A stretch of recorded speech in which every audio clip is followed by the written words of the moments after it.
Good morning to everyone and welcome to Stone Creek for those who are joining for the first time. This morning we will have the joy of welcoming Shokuchi Deirdre Kerrigan, who is a candidate for the head priest position at Stone Creek that Charlie and I now occupy and will be leaving next year. So welcome, Shokuchi. And we are also, let's see, I'll say a little bit in way of introduction and then you can certainly add to it. Charlie and I have both practiced with Shokuchi at different parts of the San Francisco Zen Center for for a number of years. So we all practiced together. And Shokuchi is now joining us from Brooklyn, where it's important to know that she's has reached us under duress of the tropical storm that's coming there, or slash hurricane. So we can be compassionate and understanding that stress is happening for you, and so delighted that you were able to make it here anyway. So welcome this morning.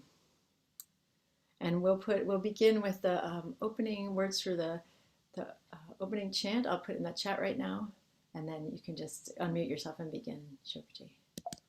Oops.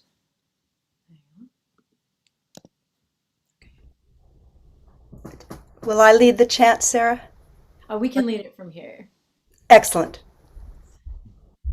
Here we go. The profound and wondrous Dharma is rarely encountered, even in 100 million kalpas. Having it to hear, accept, and maintain, may I chase the truth of the Tathagata's words. Good morning. Can you hear me okay? Thumbs? Great. Let me know. And if I disappear, you know why.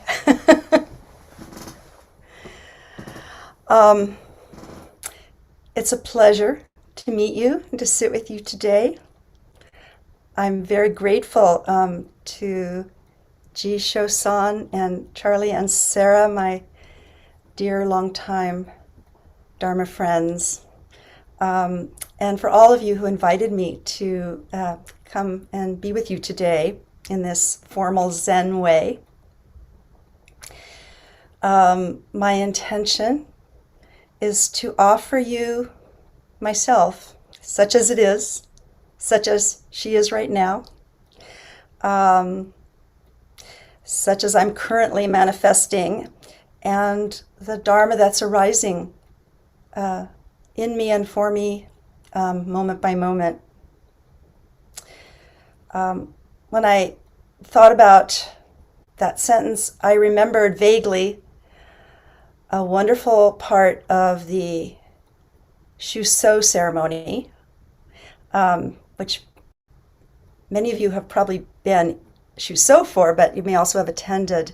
And I looked really hard for the words, but I couldn't find them exactly, so you're getting my memory. But it's something like, I offer my words for the benefit of all beings, and if you find they're not beneficial, I hope that the water of the great oceans can cleanse your ears. And we have two oceans to choose from because we're on two coasts. So you in California have the great, beautiful Pacific. And some of us here from Brooklyn are right on the Atlantic. And of course, speaking of the Atlantic, I think just about now, Henri is arriving. And that I'm still here is, I am grateful to the graciousness of Henri to delay arrival a little bit. I thought it was going to be earlier, but if I disappear, you know why. This talk for me, it's the first time I've actually ever written out a talk. I usually make a few notes and just speak, but given all that's going on, I thought maybe I would type it out. And I also titled it, which is something I've never done either, but probably would be helpful. So this is a talk entitled Reflecting on Sangha in this Time of Pandemic. And that's a subject I've been thinking about a great deal for a good year and a half, at least. So this morning, I sat on Zoom with a few Sangha friends, as I've been doing daily recently. One of these Sangha friends is caring for her mom who's dying. And she's there taking care of her mom, taking care of her father who's frail, and their sick dog. And she's kind of alone in this at the moment, and so she asked members of her Sangha, people from Brooklyn Zen Center mostly, to sit with her every morning. So I've been doing that to support her during this very deep and challenging time. So this morning we sat together, and then we have a check-in or an opportunity to share at the end. And she let us know that her mom has entered the phase of active dying. And hospice has not yet arrived, and her sisters are on the way, but they haven't arrived. And basically she's alone. And then she started to cry. So we of the morning gathering decided that we would leave the Zoom link open. And it's just going to be open indefinitely for people to come and sit for a little bit or show their face or leave a message. And so even right now, I am present on my phone Zoom in terms of a face, and people have been leaving messages of support and love. So we're there. She's probably very busy, but if she needs to know if people are there, you could imagine that people are thinking about you, but thoughts and prayers are a little vague. It is quite something to see a face, and that has been a great discovery I've made this past year and a half.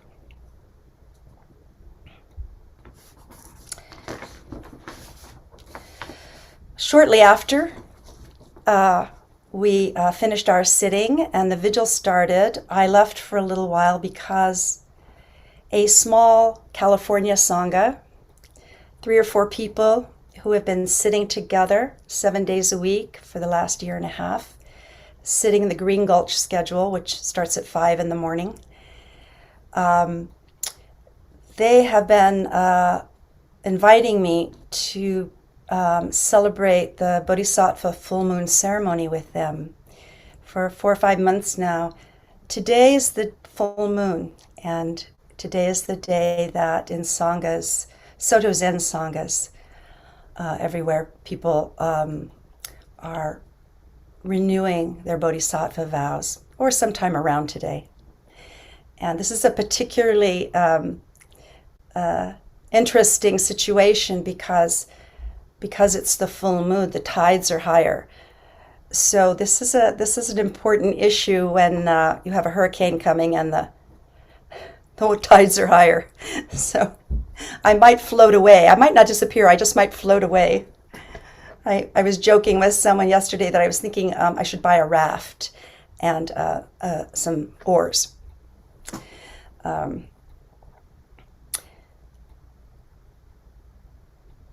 Anyway, we met together. We honored the Buddhas and the Bodhisattvas and our ancestors. We confessed our karma. We took refuge in the Triple Treasure, and we repeated our sacred vows. Sangha. We realized Sangha together. Both of those, for me, are stories about the realization of Sangha. And now I'm sitting with you. The term face-to-face came up, but it's actually face-to-faces. And I confess that although I'm kind of a body person and I like bodies and I like being with bodies, I have fallen in love with faces. It is so wonderful to be able to see close up people's expressions and their faces. So this is a great treasure. And in this meeting, we have celebrated Buddha or awakening through our sitting practice together. This is now the Dharma portion where words and conversation will bring forth the Dharma. And in that, once again, Sangha is being realized. At the beginning of the pandemic, just to let you know, I live by myself. I live in a 2-room studio at the far edge of Brooklyn, down in Coney Island, at the very tip. I live quite far from anybody I know except for my landlord who lives downstairs. And I had a conversation with my teacher, who is Reb Anderson, about how to practice during this time. And I asked him, or at least I think I just expressed my concern at the isolation. I'm a Soto Zen person. I practice in Zendos with people. I'm not a natural hermit, and I've not done that kind of practice. And I've somehow always felt like I had to somehow know that everybody is sitting with me because that is the teaching. And in a certain way, I understand that. But I don't feel it. I don't feel it. So what I have learned is that I've taken a step back from being able to be with bodies and realize our connection that way to faces. So I'm kind of on my way to the ultimate understanding that I'm sitting with everybody, whether I can see them or not. And I appreciate I'm at some intermediary stage. But it has really been a profound and wondrous time in this way to sit with faces. And so I thank you for presenting your face or your name or picture, all good, for this ceremony of Sangha. This has been also for me a wonderful time to, in addition to sitting with people honoring Buddha, to study Dharma with some amazing teachers who have also made themselves available. They've made their faces and their voices available on Zoom. So the Dharma has been extremely rich. And again, bringing up this sense of a global Sangha. I've sat and studied and talked with people literally all over the world. One of my favorite memories will be of this time participating in a full moon ceremony where I was the Kokyo.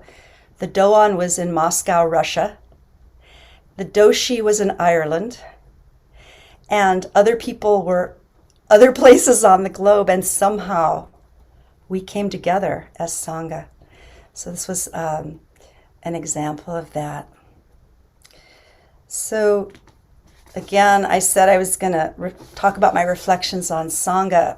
One of the first things I usually do is I am an avid student of language, and I particularly love Sanskrit. So I go to try to figure out what the word actually means, because there's always something really earthy and grounded at the root of a Sanskrit word, even though we use them sometimes very abstractly. And so Sangha, literally, it also about Sanskrit, if you've ever encountered it in study, it's kind of very hard to pin down meanings at times because words are combined, and it can be this or it can be that.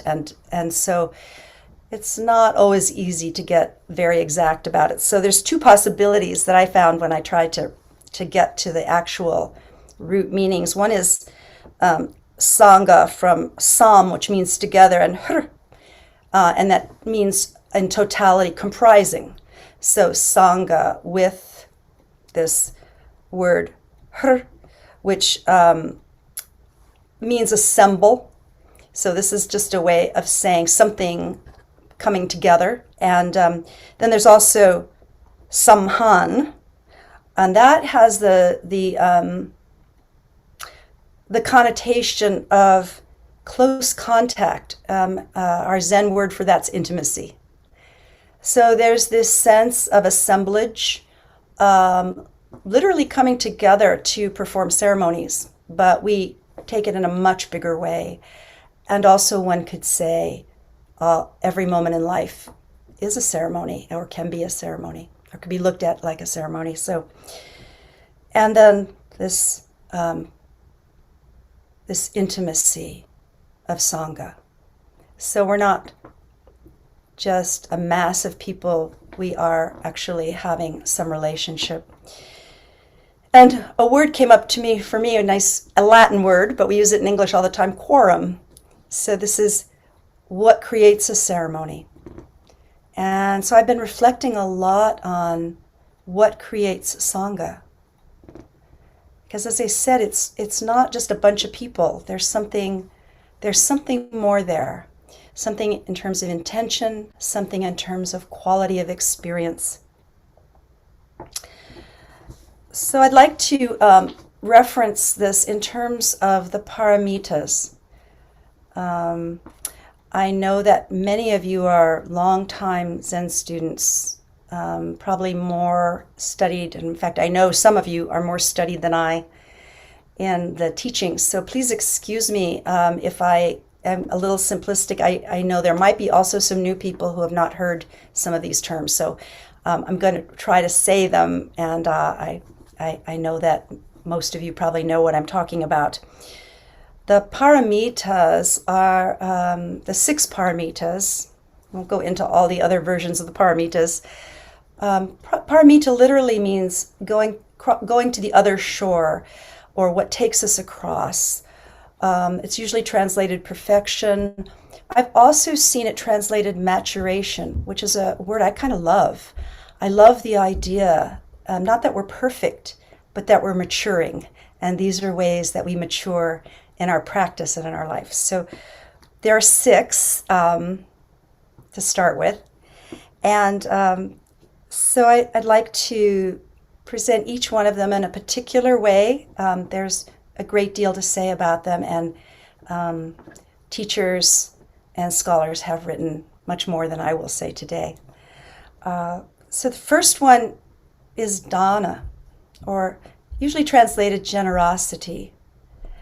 And I find this one the easiest to realize in terms of my own life and practice, but also in terms of Sangha. So there's the saying of giver, receiver, and gift in our Oryoki ceremony. And that is Sangha. But one word I don't usually hear used to translate dana, and maybe because it's not exact, but is gratitude. Gratitude and giving, or generosity, they seem to me like 2 sides of the same coin, and our giver, receiver, and gift address both. And our practice of Oryoki and all our practices involve this appreciation and gratitude. And this is what we can experience with each other in Sangha, and is the basis of the maturation, the basis of our practice, if you think of these as in a sequential way, but you don't have to. The second paramita, shila, is usually translated as ethics, and our Bodhisattva precepts are included in that definition. I also like to think of the concept of integrity or wholeness. This is the way we practice, which takes care of everybody, not just ourselves. This is the way of practice that acknowledges the wholeness of the Sangha, the connection of the Sangha. Right now, as I study with my teacher, there's a group of us who study with him weekly, and we are reading the Brahmanet Sutra, which is, I think, the earliest version of the Bodhisattva precepts that we observe in Soto Zen. And we've been talking for quite a while now about them. And we were asked a few weeks ago to say what we learned, which is always good because then you have to think about what you might have learned. And what came to me was the Sangha jewel, that without precepts, one might say, I think, there's not Sangha. Of course, the precepts arise because there's Sangha, but without them, Sangha doesn't really exist, and that when we, as a Sangha, are in conversation, in constant conversation about the precepts, ongoing conversation, we are Sangha. That doesn't mean we have to agree. That doesn't mean that there aren't so many individual understandings of each precept, but we talk about it together. We talk the Dharma together, and that is Sangha. So that was an understanding that was recent for me, and I was really happy to see that. And I felt really good about these meetings where we've been talking about, on Zoom, different parts of the world. We've been a Sangha to each other, and we've been discussing the precepts. So there follows the third paramita of Kshanti, or this is usually translated as patience, so you may notice patience. Unless I find patience a little bit, for me, there's a little bit of irritation in that word. And forbearance, it's a little unpleasant, like you're going through some kind of unpleasant experience to be nice to somebody. So I retranslate for myself in my own practice, and I've come to acceptance, and then someone suggested to me acceptance sounded a little passive. So now I think of warm acceptance. Maybe even embracing. That might be too much. But anyway, there might be some things I can accept that I can't embrace. But this is very much about giver, receiver, and gift for me. And I certainly am inviting you with this talk to realize your own understandings, and I will leave time so I can hear about them.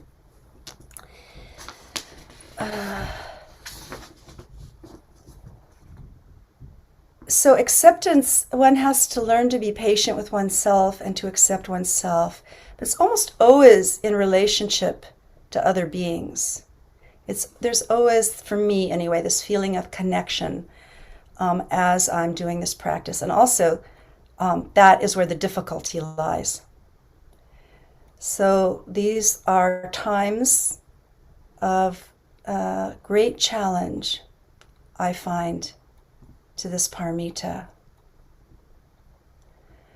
We are having a very hard time accepting each other, and it's getting harder every day.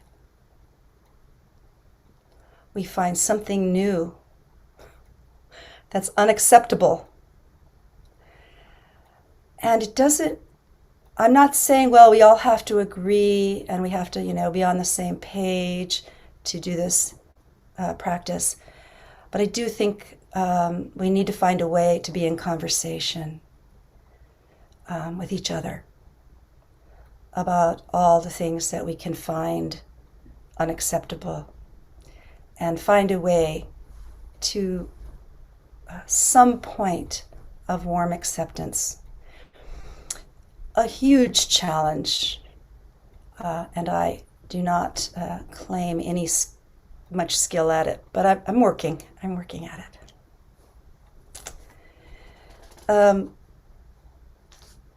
The next paramita, virya. So this has, My teacher Reb translates this as heroic effort. And that's very inspiring. I feel a lot of energy when I hear heroic effort. And I like that. But for some reason, I also have translated it for myself as engagement. And these are words that you can find in the Sanskrit dictionary under various. So it has, pages of definitions. So I get to pick. And for me, engagement can be heroic, especially in this area of acceptance. It can be heroic to engage. Sometimes being out there and engaging is very frightening.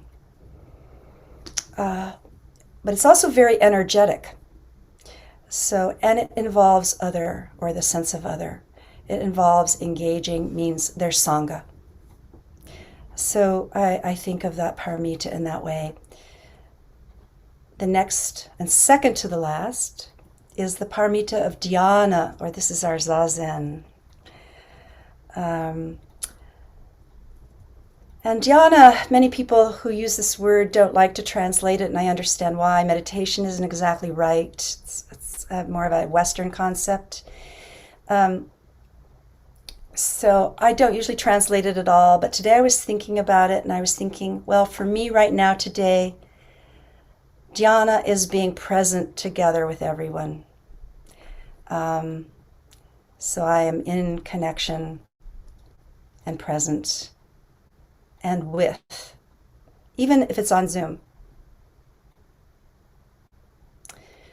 So I'm going to read a little bit something I wrote, because I've been kind of paraphrasing. I wrote earlier, at a certain point, we were all enclosed everywhere on the planet. Humans were taking refuge. Oh, and I realized at one point that all the people I was getting connected to all over the world were doing the same thing I was.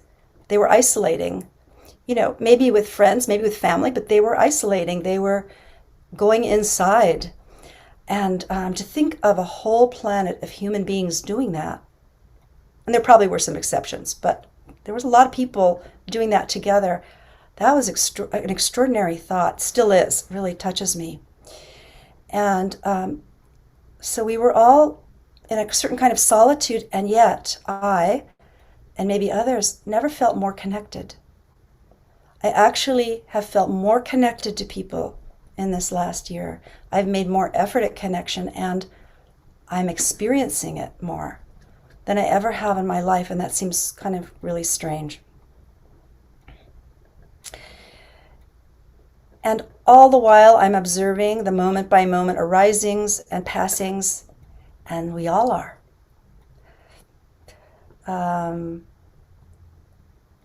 Fear, grief, anxiety, depression, anger, horror, sometimes hope, sometimes joy. These all cease to be simply individual experiences for me, though I certainly experience them in this particular body, as do we all. And I experience them in this body in the way that this body does it. So we're not the same, but to think that we were all kind of going through these very human reactions to our fate, that was profound for me too. I felt the global human resonance as we passed together through this shared life. And I also want to say that I was also knowing from the very beginning and appreciating how incredibly fortunate I was and am to simply be able to witness. I did not have to deal with the extreme difficulties at this time of poverty and homelessness and illness, as so many people did. I did not have to daily and courageously go out to serve as an essential worker, to provide the Sangha of the world with the essential needs as so many did. And because of that, right from the beginning, I had this one simple job, which was to witness, to be aware, to be awake, to take it in. And I did my very best. I really tried to be open as much as I could to everything that, and it's always limited, but this mind, these eyes, these ears, this body is very limited.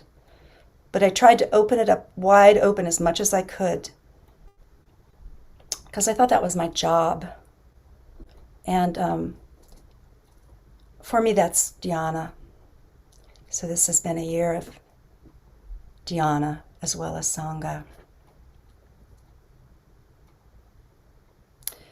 And then the sixth paramita is prajna, or wisdom. No words can express it, but many people do in a way that's articulate or poetic, but I think I just want to leave it as is. Lately, I've been sitting with a wonderful teacher and scholar from the Theravada tradition who leads weekly meditation and a weekly class. And this is a Theravadan monk named Bhikkhu Bodhi. And many of you may be familiar with this monk because he has done a huge amount of the translation of the Pali Canon. I participate in a meditation with him, which is loving kindness meditation. And we start with about 20 minutes of chanting in Pali, which is wonderful and new to me. And the chanting is primarily in homage of the Triple Treasure, Buddha, Dharma, and Sangha. And I was very interested in the words because we don't chant quite like that in Zen, although there may be some chants that I don't know about. But I wanted to give you the English translation of the chant that we do in Pali. And I think the Theravadan monks do this every day. Not sure about that, but I think so. So here it is.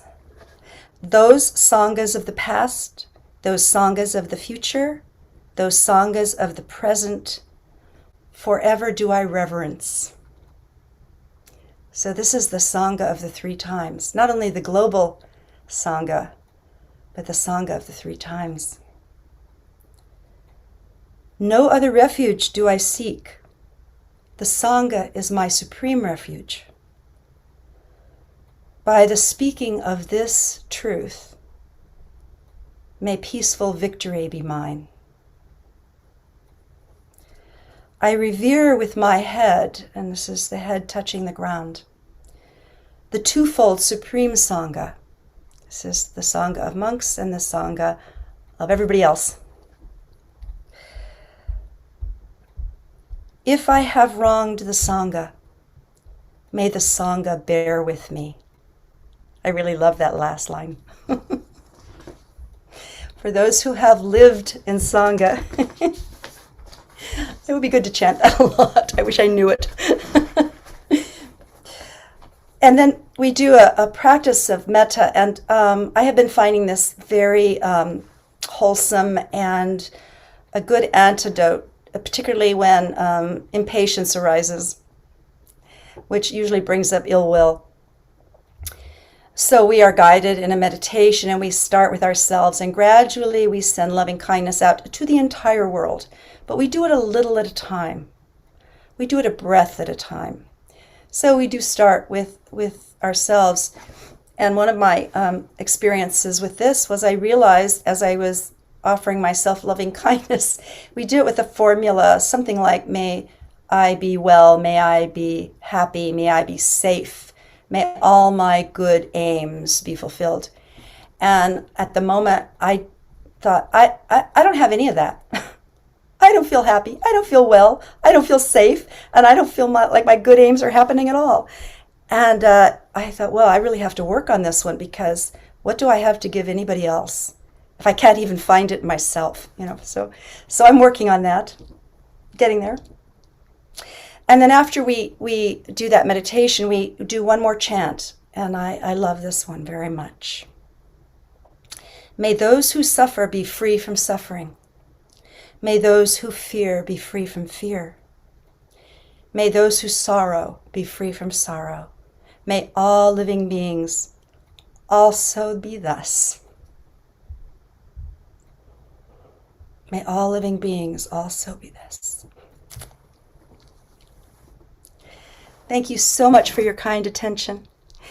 And now, if it's an appropriate time, I would welcome and grow from hearing your comments and your questions.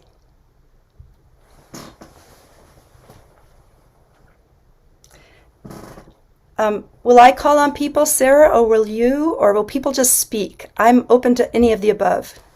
It generally works for us to just have people unmute and speak and just kind of be mindful of one another. And we've been working with the practice of, paying attention to who often comes forward, who often doesn't, and trying to leave a little room. So sometimes, just leaving a little opening there for folks who maybe would come forward more slowly or don't usually, so that we can hear from different voices. So sometimes that people are like, well, what about that awkward silence? We're like, yeah, let's let it be, so that we get a variety of people coming forward. Yeah, so just being conscious. If you've spoken often in the past, maybe leave the room for somebody who might speak if the room was left there. I would like to also apologize ahead of time. My vision's not great, and these names are really tiny. I will do my best to say your name correctly, but please excuse me if I didn't read it correctly. Or maybe each person could just introduce themselves as they're speaking. Yes. Say which pronouns you want to use and how you pronounce your name. Hi, Deidre. Hi, is that Roberta? Yes. Remember meeting me years ago? You gave me a ride out of Green Gulch. Yes. I was just thinking about you and talking about you recently. Oh my gosh. I do remember you. I'm so thrilled to see you here. And I remembered you came to see my community Burbank. Yes. Masterful, and I expected that you were going to move here someday. But I every once in a while I would linger on that and think she must have found something more suitable. I pray that was so. You look wonderful. It's beautiful to see your beautiful face. I wanted to ask you, your talk was amazing. In regard to warm acceptance, that's a real quandary for me. I've been working with my family. We have a split in anti-vaxxers versus pro-vaxxers and some other stuff that goes with that.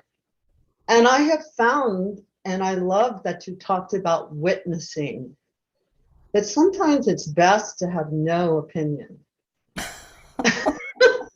To just be present to what others are experiencing and find some warm acceptance where one does, not in what the thinking is, but in that this is a person you love dearly and care about with your whole heart. And I just needed to say that. Thank you so much. It's so wonderful to see you. Likewise, Roberta, and thank you for that wisdom. So the wisdom I didn't talk about is manifesting. And I completely agree with you. There's a sense of letting go before one can engage in these practices, something to be let go of. And that could be another whole talk. But you've pointed out a really important place. Thank you.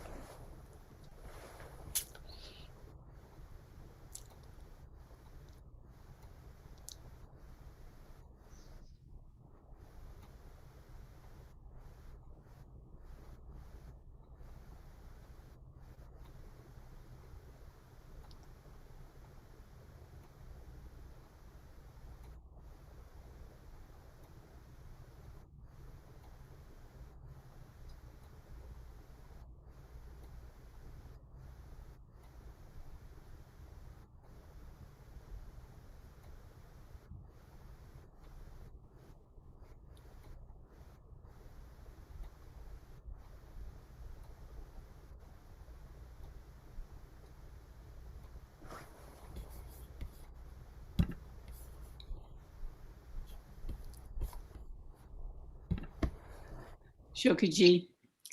My name is Annette, and Hi, Annette. I may be one of those that always ask something. I always say something. Good to meet you. I've seen you joining us the last number of Sundays, so that's lovely. I wonder, with this sense of Sangha, what you have experienced and how you see connecting, not just during this time, we know it's pretty defined, but in when things are back to what are become what they will be, when we have a Zendo and we have people coming and going, and here we are, I always call it practice in middle America as opposed to the monastery or residential practice. How do you see Sangha interacting and learning in our day-to-day middle American gatherings? I appreciate that question because it's on my mind also. As at least for a while, it looked like things were opening up. I wondered, would we all get busy again? And too busy, to be able to take the time to be present with each other in the way that we've been able to be this last year and a half, or that's the way I've experienced it. And I'm still concerned about that.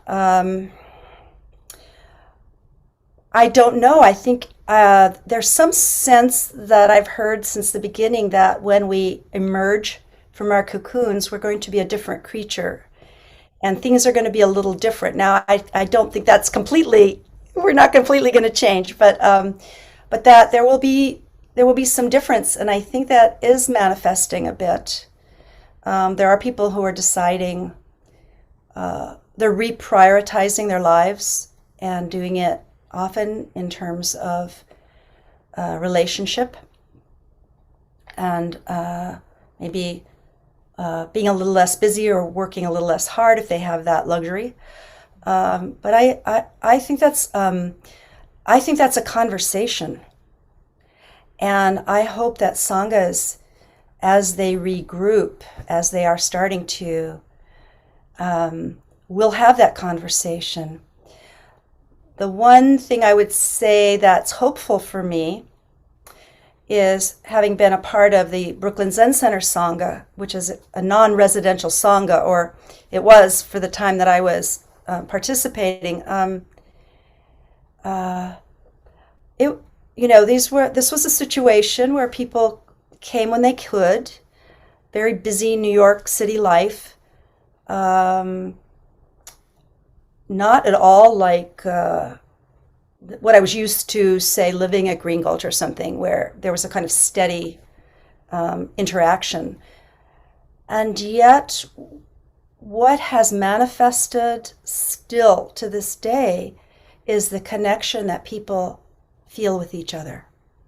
So strong, so strong. And it's being realized in smaller groups, in different formats. I sit in the park with some people. Some other people sit in a community garden. We gather online. There was a picnic a few weeks ago that many people in the Sangha went to. So I've actually seen it, and I'm curious what it will be like when all of those folks can be in a space together, a Zendo or whatever, because we had a Zendo, but it was rented. So bye Zendo. But I understand you own your building, so you can immediately regroup when it's time and safe if you haven't already. But I think there's going to be a deeper appreciation of the way that we're connected. Maybe we were just a little bit used to things as they were, kind of habitual. And hopefully that realization on the part of many people will create conversations and ongoing awareness of how we practice together. But I think it remains to be created and seen. What do you think? I look forward to talking about it. That's what I think. Looking forward to creating and talking and gathering. Great. Thank you. Thank you.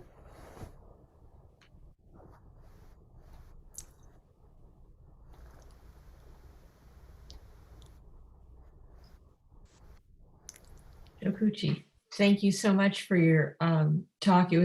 My name is Jude. Jude, yes, I'm squinting to see your name. Jude, hi. Hi. It was a wonderful talk, and for me, incredibly relevant, because Sangha has been so on my mind this whole year. And every morning when I do Zazen and I do the 3 Bodhisattva vows, bringing harmony to all and free from every hindrance, man, that just either kicks my day in the butt at the very beginning or is immensely comforting. But so I really appreciate your delving into Sangha, looking at it, because it's not something to be taken for granted. And I think all of us, boy, have we really realized that we don't take each other for granted, or what we have here, what Stone Creek is. We don't take it for granted anymore.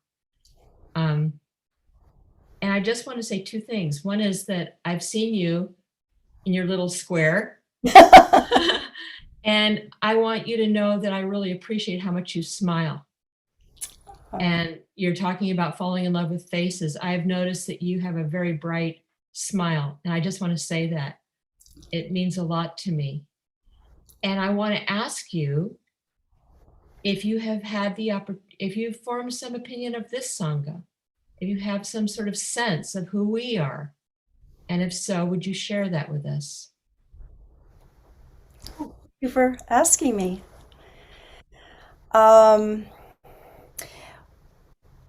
Well, let's see. I'm trying to gather kind of my impressions. I have seen and heard questions and comments, because that's basically how I've related to you verbally as I hear you talk, coming from some depth of practice, some maturity, and I don't just mean age. I mean there's some maturity of practice and realization. So I have been told that many of you have practiced together for a long time. So that's kind of, I put it in that category, that this is a group of people that contains practitioners who've been committed to this practice for a long time, and some who've made greater commitments. I've noticed, I guess coming out of that would be kind of the overall view, and then included in that is a sense of kind of going to the heart of things. So the talks I've heard so far have, and I know they've been visiting teachers, but still they've kind of gone to the heart of things. And there's been a response to that, and an interest in that, and an openness to that. So those are the words that come up for me right now, is a sense of maturity, a sense of openness, a kind of penetrating intelligence, and a seriousness about the Dharma. And I have no sense of what, maybe just a little vague sense that's been given to me by Charlie and Sarah and Jisho about how you function as a Sangha. And from that, I got an impression that you really do function as a Sangha. That was an impression I got, that you as members of this Sangha come together and are important in the direction of the Sangha and so forth, in appropriate ways. So that takes a while to develop. That doesn't happen overnight. And it takes a certain level of people being together for a while to have that kind of trust. And I heard a talk right before we closed, given by a Soto Zen priest here on the East Coast, Reverend Chimio Atkinson. and she came to talk at Brooklyn Zen Center, and she mentioned how she had just given a talk to another Sangha. So something you may have heard about Brooklyn Zen Center is not everybody's young, but there's a pretty young millennial type age group. So it has that appearance of being younger. And she was with a Sangha who had the appearance of being probably more boomers, if you want to put a label on it, which I usually don't. But anyway, just to make things short.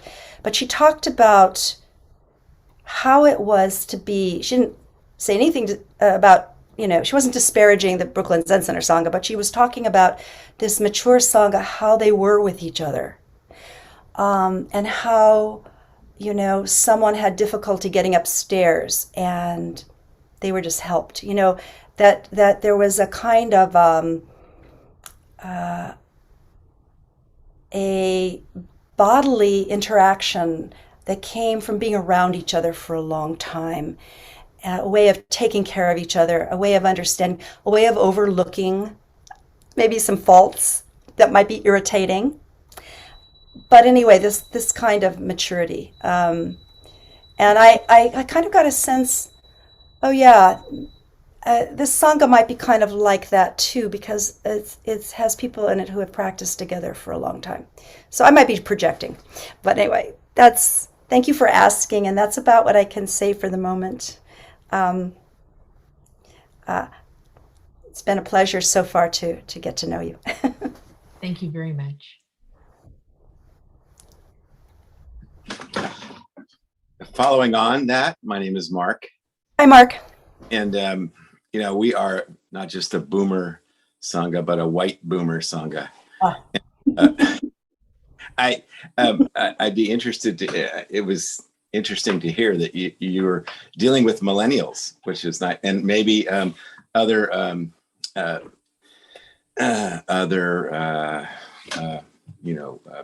groups of minorities.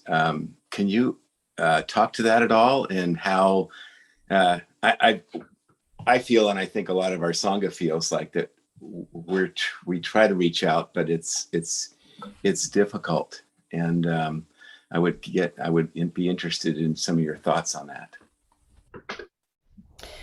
Well, I'd like to start by mentioning that there are two Brooklyn Zen Center Sangha members currently present, Brenda and Carol. So if you want to say anything, please do. They actually were around the Sangha. I was with the Sangha for 3 years before we closed. They've been around longer.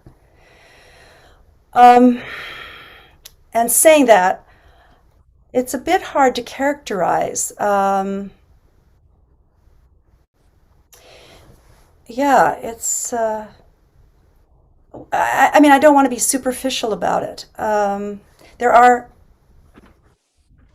some differences, just as I said, between people who've been together a long time and a certain level of interaction and acceptance that comes up. But then also there can be a kind of a habit realm.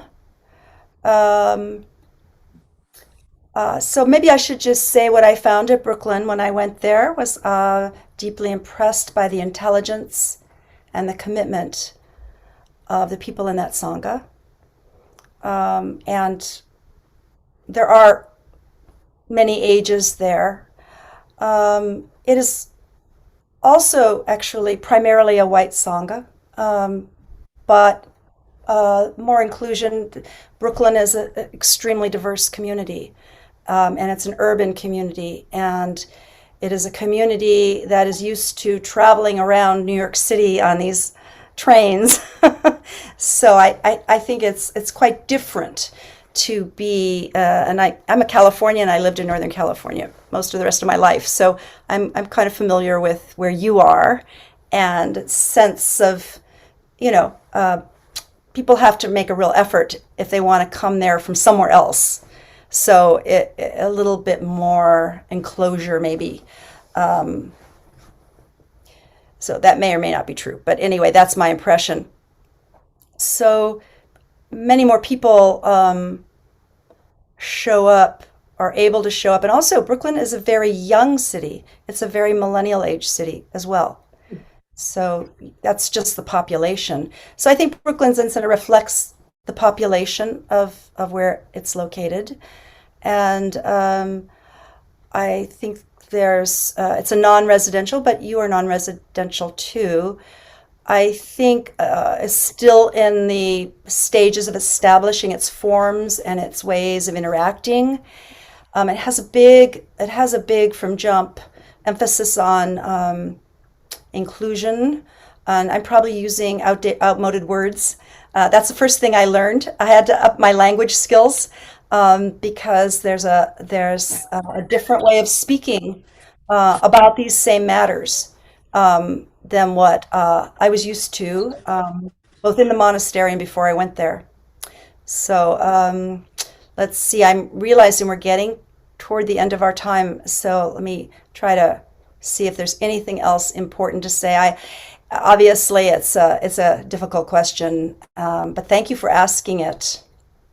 And I'd just like to invite either Carol or Brenda if you'd like to say anything that you feel should have been said by me or you'd like to say. I think your reflection, Shokuchi, on the way in which Brooklyn Zen Center mirrored this population of youth and diversity was a very good one. Yeah, I don't really have anything to add.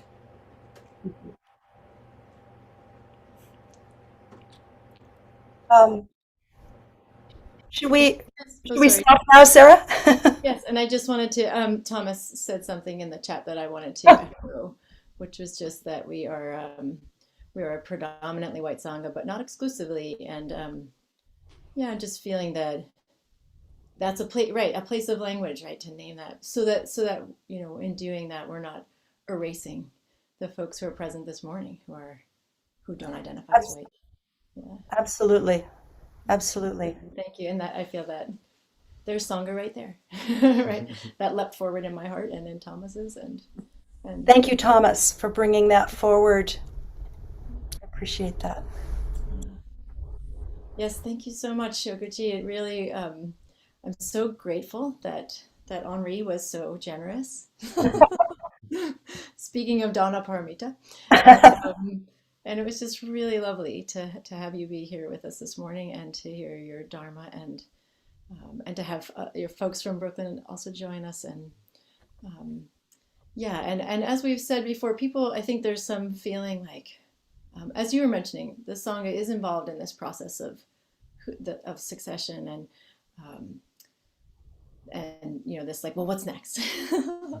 And we're just going to take it one step at a time. We have a few there's some other candidates that are also going to get to give talks, and we'll be in touch. And for the Sangha members, like, please reach out to us with any feedback.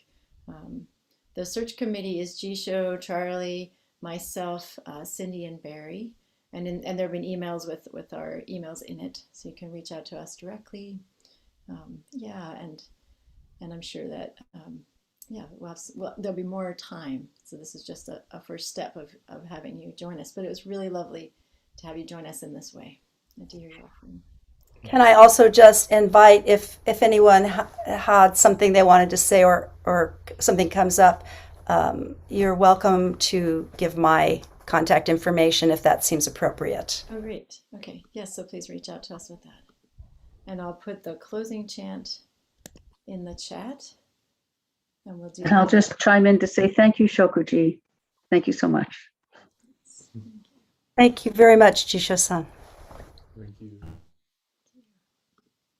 Okay. For great Bodhis. Oops, sorry. Hang on. I put the wrong thing in the chat.